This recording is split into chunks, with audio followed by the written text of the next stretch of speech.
Hello and welcome back to As an Aggregator, a channel designed around connecting consumers to content one title and thumbnail at a time.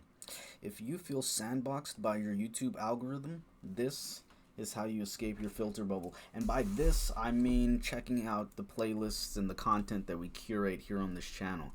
Now, jumping into the actual content of the day, and that's dipping our toes back into the Technological Society, my book recommendation for the year 2023.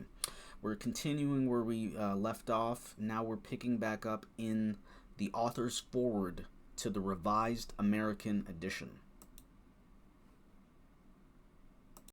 Author's Foreword to the Revised American Edition. At the beginning, I must try to make clear the direction and aim of this book. Although descriptive, it is not without purpose. I do not limit myself to describing my findings with cold objectivity in the manner of a research worker reporting what he sees under a microscope. I am keenly aware that I am myself involved in technological civilization, and that its history is also my own. I may be compared rather with a physician or physicist who is describing a group situation in which he is himself involved. The physician in an epidemic, the physicist exposed to radioactivity, in such situations the mind may remain cold and lucid, and the method objective, but there is inevitably a profound tension of the whole being. Although I have deliberately not gone beyond description, the reader may perhaps receive an impression of pessimism. I am neither by nature nor doctrinally a pessimist, nor have I pessimistic prejudices. I am concerned only with knowing whether things are so or not. The reader tempted to brand me a pessimist should begin to examine his own conscience and ask himself what causes him to make such a judgment. For behind this judgment, I believe, will always be found previous metaphysical value judgments, such as man is free, man is lord of creation, man has always overcome challenges, so why not this one too? Man is good. Or, again, progress is always positive. Man has an eternal soul and so cannot be put in jeopardy. Those who hold such convictions will say that my description of technological civilization is incorrect and pessimistic. I ask only that the reader place himself on the factual level and address himself to these questions. Are the facts analyzed here false? Is the analysis inaccurate? Are the conclusions unwarranted? Okay, so as we start off, we try to get a sense of, okay, so what's happening here and what's going on? Well, this is the author's foreword to the Revised American Edition, so you can only imagine what was going on in the culture at this point in time that made Jacques Ellul say, hey, this is a foreword, people might start, chirping, projecting a sense of directionality. How do we characterize this as an experience? Hey, they might say that we're pessimists. They might, and they probably already did say that in terms of the fact that this is the American edition as opposed to the French edition. So it's been at least a decade since this book was published, and he's already absorbed a lot of the feedback that he would receive in relation to it being a decade in print. Are there substantial gaps? Ask himself on the factual level and address himself to these questions. Are the facts analyzed here false? Is the analysis inaccurate? Are the conclusions unwarranted? Are there substantial gaps and omissions? It will not do for him to challenge factual analysis on the basis of his own ethical or metaphysical presuppositions. The reader deserves and has my assurance that I have not set out to prove anything. I do not seek to show, say, that man is determined, or that technique is bad, or anything else of the kind. Two other factors may lead the reader to the feeling of pessimism. It may be that he feels a rigorous determinism is here described that leaves no room for effective individual action, or that he cannot find any solution for the problems raised in the book. These two factors must now engage our attention. As to the rigorous determinism, I should explain that I have tried to perform a work of sociological reflection, involving analysis of large groups of people and of major trends, but not of individual actions. I do not deny the existence of individual action, or of some inner sphere of freedom. I merely hold that these are not discernible at the most general level of analysis, and that the individual's acts or ideas do not, here and now, exert any influence on social, political, or economic mechanisms. By making this statement, I explicitly take a partisan position in a dispute between schools of sociology. To me, the sociological does not consist of the addition and combination of individual actions. I believe that there is a collective sociological reality, which is independent of the individual. As I see it, individual decisions are always made within the framework of this sociological reality, itself pre-existent and more or less determinative. I've simply endeavored to describe technique as a sociological reality. We are dealing with collective mechanisms, with relationships among collective movements, and with modifications of political or economic structures. It should not be surprising, therefore, that no reference is made to the separate, independent initiative of individuals. It is not possible for me to treat the individual sphere, but I do not deny that it exists. I do not maintain that the individual is more determined today than he has been in the past, rather that he is differently determined. Primitive man, hemmed in by prohibitions, taboos, and rights, was, of course, socially determined. But it is an illusion, unfortunately very widespread, to think that because we have broken through the prohibitions, taboos, and rights that bound primitive man, we have become free. We are conditioned by something new, technological civilization. I make no reference to a past period of history in which men were allegedly free, happy, and independent. The determinisms of the past no longer concern us. They are finished and done with. If I do refer to the past, it is only to emphasize that present determinants did not exist in the past, and men did not have to grapple with them then. The men of classical antiquity could not have found a solution to our present determinisms, and it is useless to look into the works of Plato or Aristotle for an answer to the problem of freedom.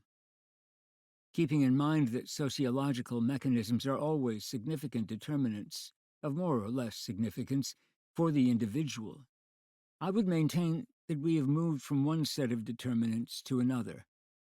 The pressure of these mechanisms is today very great.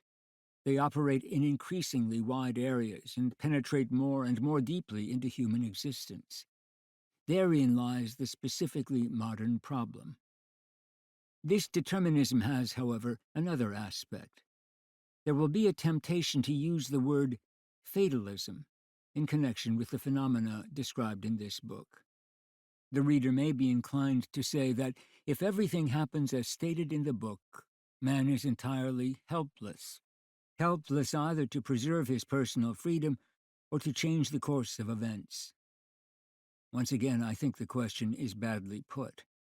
I would reverse the terms and say, if each one of us abdicates his responsibilities with regard to values, if each of us limits himself to leading a trivial existence in a technological civilization, with greater adaptation and increasing success as his sole objectives, if we do not even consider the possibility of making a stand against these determinants, then everything will happen as I have described it, and the determinants will be transformed into inevitabilities. But in describing sociological currents, I obviously cannot take into account the contingent decisions of this or that individual, even if these decisions could modify the course of social development, for these decisions are not visible, and if they are truly personal, they cannot be foreseen. I have tried to describe the technical phenomenon as it exists at present and to indicate its probable evolution. Fatalism is not involved. It is rather a question of probability, and I have indicated what I think to be its most likely development. What is the basis for this most likely eventuality? I would say that it lies in social, economic, and political phenomena, and in certain chains of events and sequences. If we may not speak of laws, we may, at any rate, speak of repetitions. If we may not speak of mechanisms in the strict sense of the word, we may speak of interdependencies. There is a certain logic, though not a formal logic, Okay, let's back in this up to the economic beginning, phenomena, and then we're going to at take any it rate line speak by of line. repetitions. Phenomena, and I would say that it lies in social, economic, and political phenomena, and in certain chains of events and sequences. If we may not speak of laws, we may, at any rate, speak of repetitions. If we may not speak of mechanisms in the strict sense of the word, we may speak of interdependencies. There is a certain logic, though not a formal logic, in economic phenomena, which makes certain forecasts possible. This is true of sociology and, to a lesser degree, of politics. There is a certain logic in the evolution of institutions which is easily discernible. It is possible, without resorting to imagination or science fiction, to describe the path that a social body or institutional complex will follow. An extrapolation is perfectly proper to politics. There is a certain logic in the evolution of institutions which is easily discernible. It is possible to, at any rate, speak of repetitions. If we may not speak of economic phenomena, which makes certain forecasts possible, logic in economic phenomena, which makes certain forecasts possible. This is true of sociology and, to a lesser degree, of politics. Interesting. There is a certain logic in the evolution of institutions which is easily discernible. It is possible, without resorting to imagination or science fiction, to describe the path that a social body or institutional complex will follow. An extrapolation is perfectly proper and scientific when it is made with care. Such an extrapolation is what we have attempted. But it never represents more than a probability, and may be proved false by events. External factors could change the course of history. The probable development I describe might be forestalled by the emergence of new phenomena. I give 3 examples, widely different and deliberately so, of possible disturbing phenomena. 1. If a general war breaks out, and if there are any survivors, the destruction will be so enormous and the conditions of survival so different that a technological society will no longer exist. 2. If an increasing number of people become fully aware of the threat the technological world poses to man's personal and spiritual life, and if they determine to assert their freedom by upsetting the course of this evolution, my forecast will be invalidated. 3. If God decides to intervene, man's freedom may be saved by a change in the direction of history or in the nature of man. But in sociological analysis, these possibilities cannot be considered. The last 2 lie outside the field of sociology and confront us with an upheaval so vast that its consequences cannot be assessed. But sociological analysis does not permit consideration of these possibilities. Change in the direction of history or in the nature of man. But in sociological analysis, these possibilities cannot be considered. The last 2 lie outside the field of sociology and confront us with an upheaval so vast that its consequences cannot be assessed. But sociological analysis does not permit consideration of these possibilities. In addition, the first 2 possibilities offer no analyzable fact on which to base any attempt at projection. They have no place in an inquiry into facts. I cannot deny that they may occur, but I cannot take them rationally into account. I am in the position of a physician who must diagnose a disease and guess its probable course, but who recognizes that God may work a miracle, that the patient may have an unexpected constitutional reaction, or that the patient, suffering from tuberculosis, may die unexpectedly of a heart attack.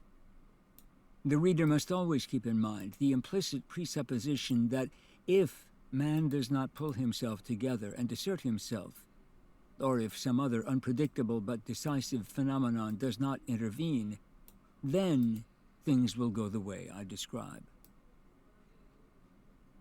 The reader may be pessimistic on yet another score. In this study, no solution is put forward to the problems raised. Questions are asked but not answered. I have indeed deliberately refrained from providing solutions. One is that the solutions would necessarily be theoretical and abstract, since they are nowhere apparent in existing facts. I do not say that no solutions will be found. I merely aver that in the present social situation, there is not even a beginning of a solution. No breach in the system of technical necessity. Any solutions I might propose would be idealistic and fanciful. In a sense, it would even be dishonest to suggest solutions. The reader might think them real rather than merely literary. I am acquainted with the solutions offered by Emmanuel Mounier, Pierre Teilhard de Chardin, Ragnar Frisch, Jean Fourastier, Georges Friedman, and others. Unfortunately, all these belong to the realm of fancy and have no bearing on reality. I cannot rationally consider them in analyzing the present situation. However, I will not make a final judgment on tomorrow before it arrives. I do not presume to put chains around man, but I do insist that a distinction be made between diagnosis Okay, and I do actually. I like it when authors do stuff like this, and it kind of inspires me to take a sense of directionality in my own work when I figure out, like, okay, so what point am I making when I create a piece of content product in terms of an introduction, a body, and a conclusion, and what does that have to do with a preface? What does that have to do with a foreword? And how does that relate to a generalized introduction? So it's interesting as he kind of establishes the context, not for a French audience specifically, but for an English audience 10 years after its original publication, saying, hey, okay, well, we're dealing with complicated topics. You might have your own preconceived notions going in, but let's try to establish a baseline before we just, have no way to conceptualize where each other is coming from, where the author is coming from as a participant, as a content creator, and where the subject, the reader, myself, yourself as a content consumer, if you're watching this video, how we all interrelate in a dynamic fashion as we try to figure out, well, what does this author mean, and what are they saying, and how does it relate to this present moment? treatment and consider them in analyzing the present situation. However, I will not make a final judgment on tomorrow before it arrives. I do not presume to put chains around man, but I do insist that a distinction be made between diagnosis and treatment. Before a remedy can be found, it is first necessary to make a detailed study of the disease and the patient, to do laboratory research, and to isolate the virus.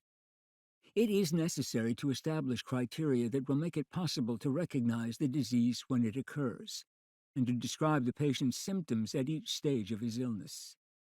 This preliminary work is indispensable for eventual discovery and application of a remedy. By this comparison, I do not mean to suggest that technique is a disease of the body social, but rather to indicate a working procedure. Technique presents man with multiple problems. As long as the first stage of analysis is incomplete, as long as the problems are not correctly stated, it is useless to proffer solutions. And before we can pose the problems correctly, we must have an exact description of the phenomena involved. As far as I know, there is no overall and exact description of the facts which would make it possible to formulate the problems correctly. The existing works on the subject either are limited to a single aspect of the problem, the effect of motion pictures on the nervous system, for example, or else propose solutions without the requisite preliminary study. I offer these pages as a first effort in laying the necessary ground. Much more work will have to follow before we can see what man's true response is to the challenge before him. But this must not lead the reader to say to himself, all right, here is some information on the problem, and other sociologists, economists, philosophers, and theologians will carry on the work, so I have simply got to wait. This will not do, for the challenge is not to scholars and university professors, but to all of us. At stake is our very life, and we shall need all the energy, inventiveness, imagination, goodness, and strength we can muster to triumph in our predicament. While waiting for the specialists to get on with their work on behalf of society, each of us, in his own life, must seek ways of resisting and transcending technological determinants. Each man must make this effort in every area of life, in his profession and in his social, religious, and family relationships. In my conception, freedom is not an immutable fact graven in nature and on the heart of man. It is not inherent in man or in society, and it is meaningless to write it into law. The mathematical, physical, biological, sociological, and psychological sciences reveal nothing but necessities and determinisms on all sides.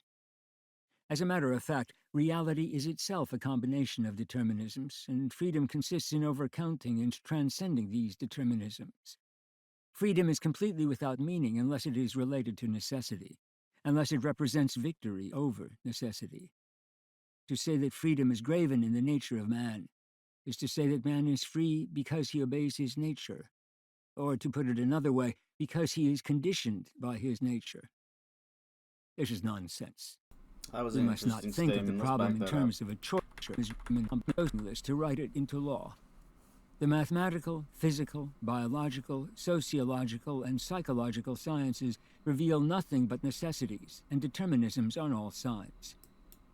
As a matter of fact, reality is itself a combination of determinisms, and freedom consists in overcounting and transcending these determinisms.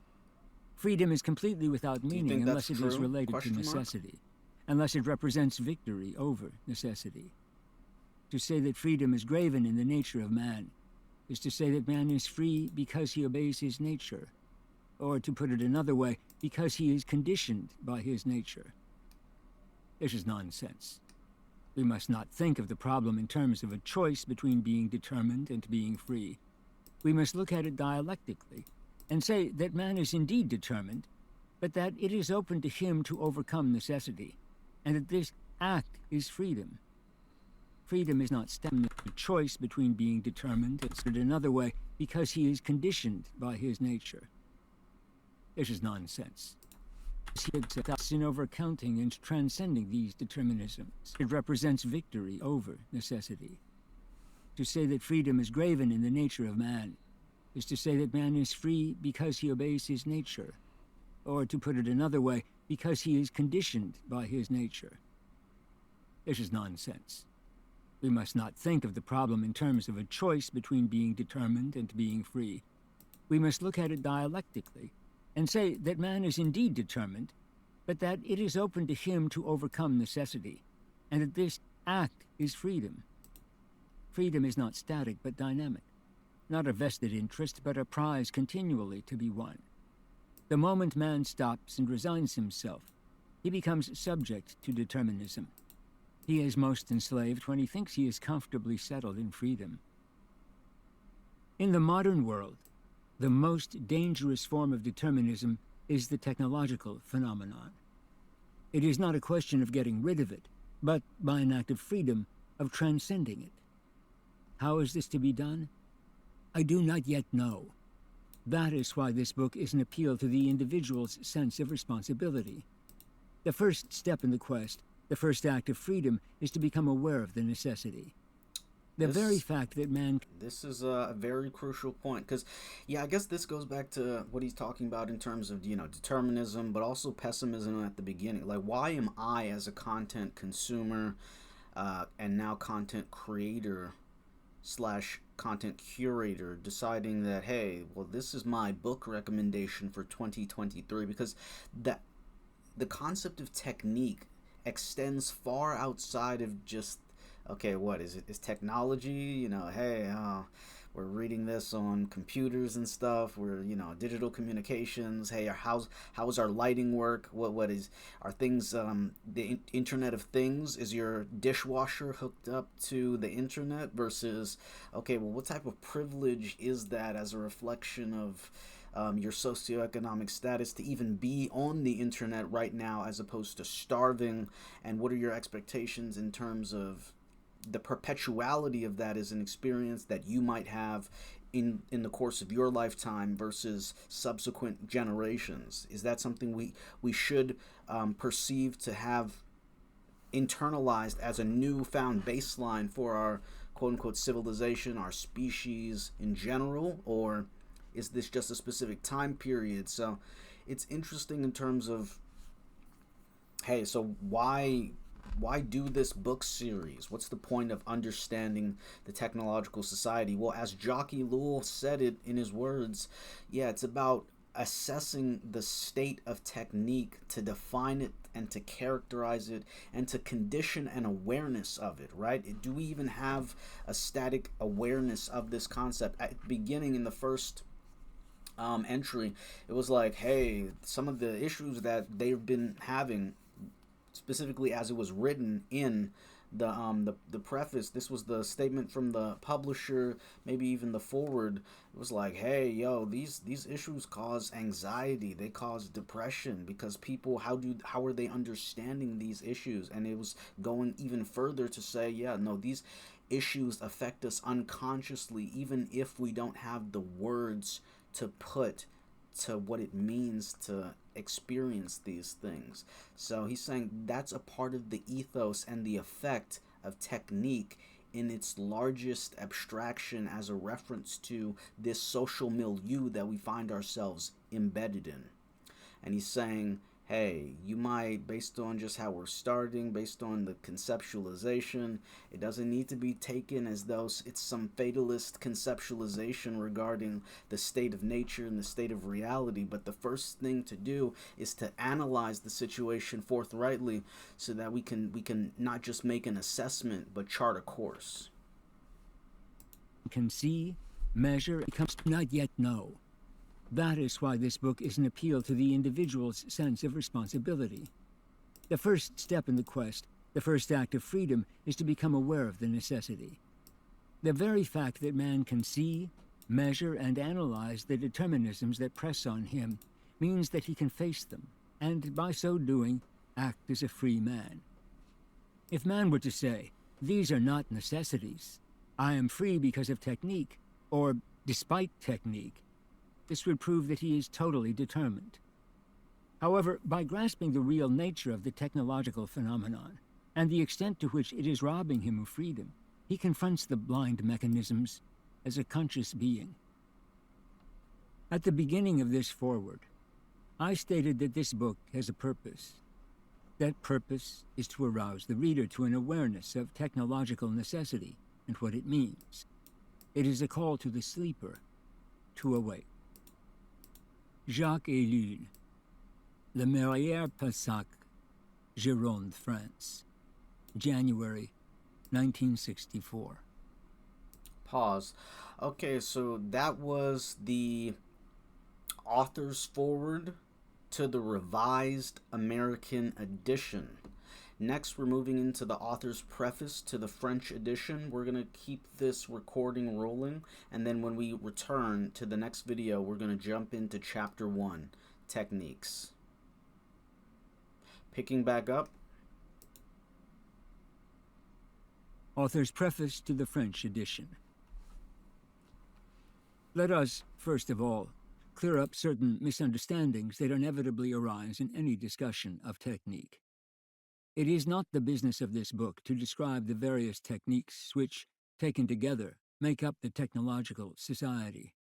It would take a whole library to describe the countless technical means invented by man, and such an undertaking would be of little value. Moreover, quite enough elementary works describing the various techniques are already available. I shall frequently allude to some of these techniques on the assumption that their applications or their mechanics are familiar to the reader. I do not intend to draw up a balance sheet, positive or negative, of what has been so far accomplished by means of these techniques, or to compare their advantages and disadvantages. I shall not use moreover, quite enough elementary works describing the various techniques are already available. I shall frequently allude to some of these techniques on the assumption that their applications or their mechanics are familiar to the reader. I do not intend to draw up a balance sheet, positive or negative, of what has been so far accomplished by means of these techniques, or to compare their advantages and disadvantages.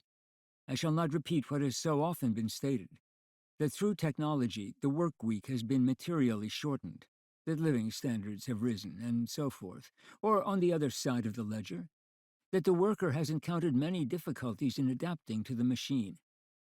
Indeed, no one is capable of making a true and itemized account of the total effect of existing techniques. Only fragmentary and superficial surveys are possible. Finally, it is not my intention to make ethical or aesthetic judgments on technique. A human being is, of course, human, and not a mere photographic plate, so that his own point of view inevitably appears. But that does not preclude a deeper objectivity.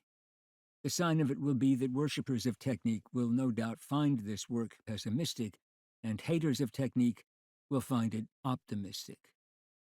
I have attempted simply to present, by means of a comprehensive analysis, a concrete and fundamental interpretation of technique.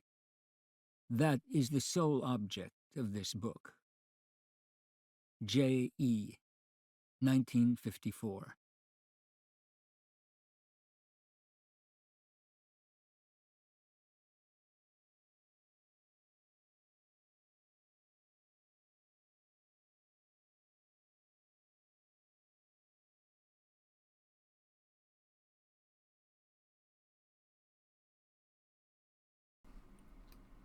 And that leads us into chapter 1 of techniques. So we just finished the author's preface to the French edition. When we come back, we're going to jump into chapter 1 of techniques. Now we're just going to take some time to look at the table of contents. This is the table of contents. Chapter 1 is technique, situating the technical phenomenon. I'm just going to scroll through briefly.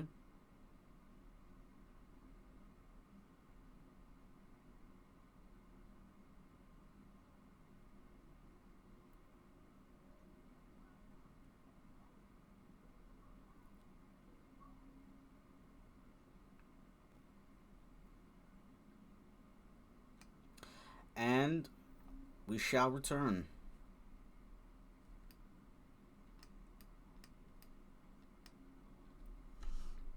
If you have found this content and are looking for what to do next, establish conscious competence over the content you consume today by adding videos you watch into a playlist right now.